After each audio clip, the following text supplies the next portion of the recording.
दुनिया बड़ी फॉरवर्डेड किस्म की हो गई है, ऐसा नहीं लगता आपको? ज्यादातर को यह दम है कि मैं तो सब कुछ जानता हूं, अब जानने की बारी सामने वाले की है। मेरे पास जो भी आएगा वो सीधे कई लोगों के पास चला जाएगा। अभी उसका टेंशन है कि फॉरवर्डेड को संजोए या फिर उसे आगे भेज दे। किसी चीज को फॉरवर्ड करने में कोई बुराई नहीं है, लेकिन क्या हम उससे सामंजस्य बैठा पाए हैं जो हमारे पास आया है? कई जानकारियां, कई बेहतर चीजें सिर्फ इसलिए फॉरवर्डेड हो रही हैं क्योंकि हमें काम करना है। हम असल में सोशल होने में नहीं, बल्कि सोशल मीडिया पर सक्रियता दिखाने में यकीन करने लगे हैं। इसी की दिशा में आने का प्रयास है कि हम जरा ठहरें, आपस की सुने, आपस में बातें करें, जड़ों की तरफ लौटें।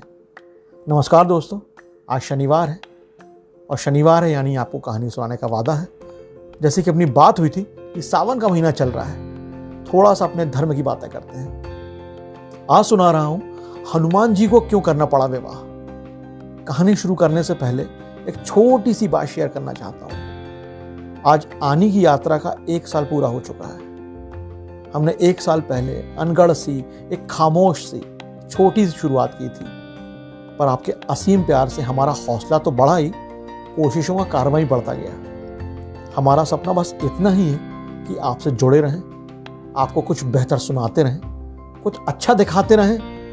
बहुत कठिन है किसी के चेहरे पर मुस्कान लाना, पर हम कोशिश तो कर ही सकते हैं। अब ये जो नाता बन गया है, वादा है रिश्तों की इस डोर को हम और मजबूत बनाएंगे। हम इस दुनिया को बदलना नहीं, बेहतर बनाना चाहते हैं आपके साथ।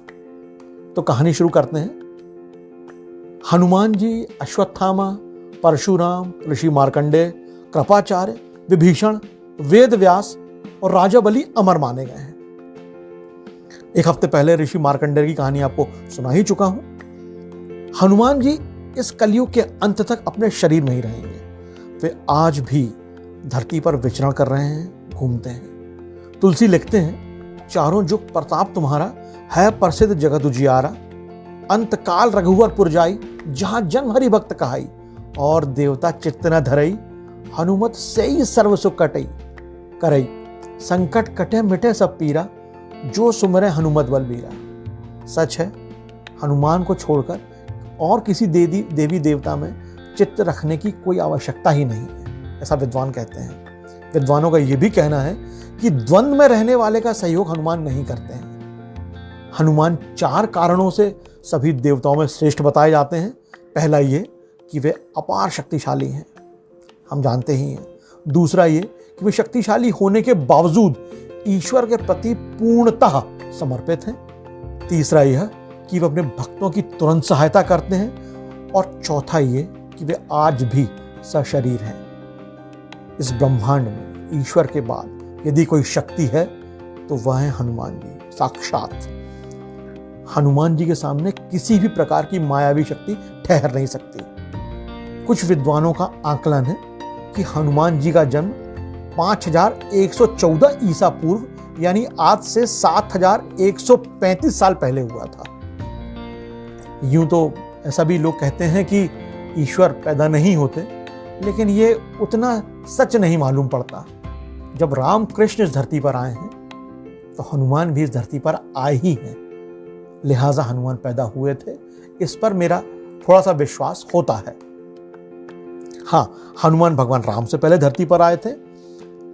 शोधकर्ता यह भी कहते हैं कि आज से 9 लाख साल पहले एक ऐसी विलक्षण वानर जाति भारतवर्ष में थी जो आज से 12 से 15 हजार साल पहले थोड़ा सा लुप्त होने लगी और अंततः विलुप्त ही हो गई। इस जाति का नाम कपि था। त्रेता युग में हनुमान जी ने केसरी नंदन के रूप में जन्म लिया और वे राम भक्त बनकर ही छाया की तरह उनके साथ ही रहे। वाल्मीकि रामायण में हनुमान जी के संपूर्ण चरित्र का उल्लेख मिलता है। द्वापर में हनुमान जी की परीक्षा या यूं कहें कि द्वापर में हनुमान जी भीम की परीक्षा लेते हैं।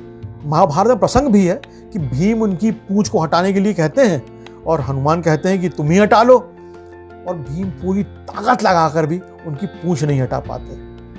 इस तरह एक बार फिर हनुमान के माध्यम से कृष्ण अपनी पत्नी सत्यभामा, सुदर्शन चक्र और गरुड़ के भी अभिमान का मान मर्दन करते हैं। कलयुग में तो साक्षात हनुमान है ही।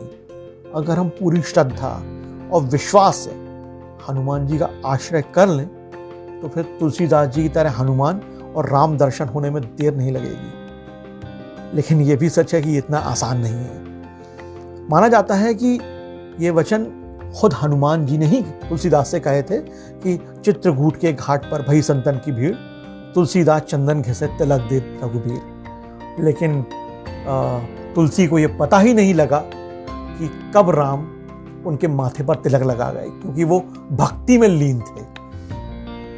श्रीमद् भागवत में भी उल्लेख आता है कि कलयुग में हनुमान जी गंधमादन पर्वत पर रहते हैं। अब गंधमादन पर्वत है कहाँ?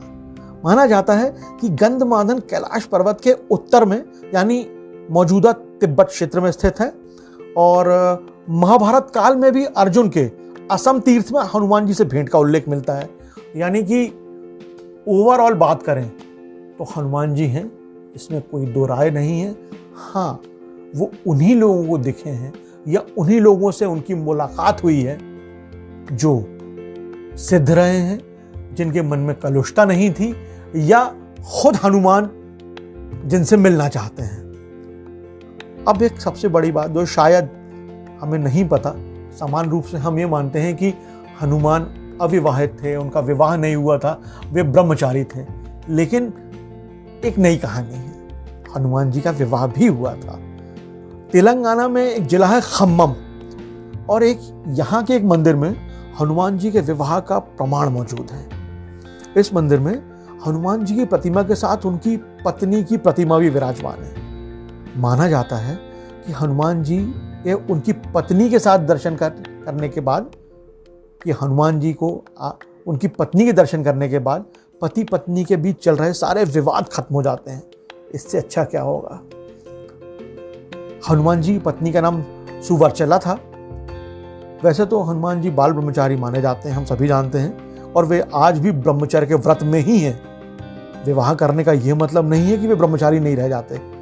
कहा जाता है कि पराशर संहिता में हनुमान जी का किसी खास परिस्थिति में विवाह हुआ था, और वो क्या थी खास परिस्थिति जिसमें खुद हनुमान जी को यानी कि हमारे बजरंगबली को विवाह के बंधन में बंधना पड़ा। बिल्कुल, दरअसल हनुमान ने सूर्य को अपना गुरु बनाया था और वे भगवान सूर्य से शिक्षा ग्रहण कर रहे थे। सूर्य तो कहाँ रुकते हैं, चल ही रहे हैं, लगातार चल रहे हैं और हमेशा चलते ही रहेंगे।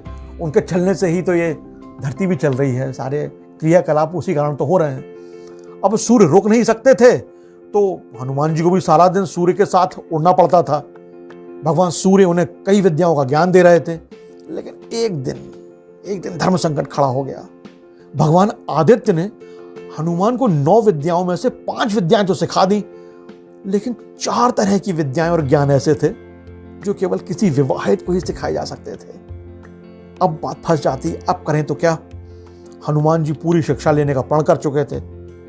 इधर भगवान सूर्य के सामने संकट था कि वे धर्म के अनुशासन के कारण किसी अविवाहित को वो विद्या नहीं सिखा सकते थे। ऐसी स्थिति में सूर्यदेव ने हनुमान जी से कहा कि यार तुम विवाह कर लो, तभी ये सब कुछ हो पाएगा। हनुमान जी अपने गुरु की आज्ञा कैसे टालते? लेकिन अब प्रश्न था कि उनकी वधू यानी कि दुल्हन कौन होगी और वो कहां से मिलेगी। तब सूर्यदेव ने अपनी ही तेजस्वी पुत्री सुवर्चला को हनुमान जी के साथ शादी करने के लिए तैयार किया। हनुमान जी ने सुवर्चला के साथ विवाह किया। इसके बाद उन्होंने अपनी पूरी शिक्षा पूर्ण की और सुवर्चला हमेशा के लिए उसके बाद तपस्या में लीन हो गई। हनुमान जी विवाहित हैं, लेकिन ब्रह्मचर्य व्रत के साथ। उन्होंने सिर्फ विवाह किया अपने अध्ययन के लिए, अपनी लक्ष्य सिद्धि के लिए। ना सुवर्चला उनके रास्ते में आई, ना ही उन्होंने विवाह का बंधन बनाया। अपनी गुरु की बात भी रख ली, ज्ञान भी ले लिया, प्रणाम कर कर वो आगे निकल जाते हैं। यही है हनुमान। बस यही थी आज की कहानी। दोस्तों, सिर्फ एक चीज से जीवन में सब कुछ पाया जा सकता है, और वो है घनघोर प्रतिबद्धता, जबरदस्त कमिटमेंट।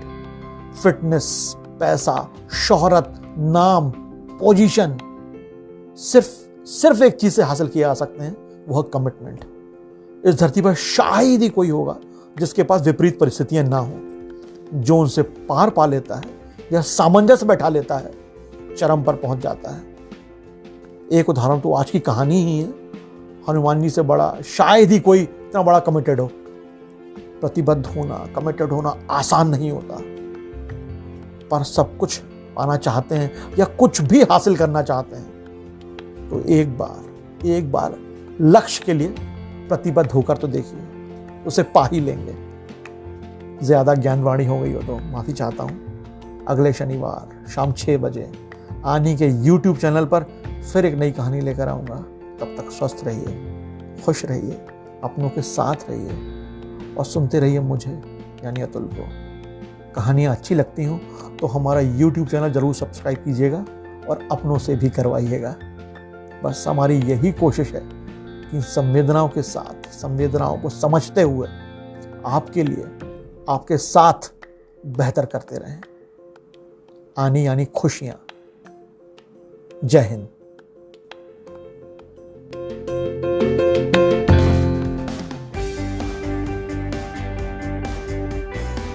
Watch Ani TV.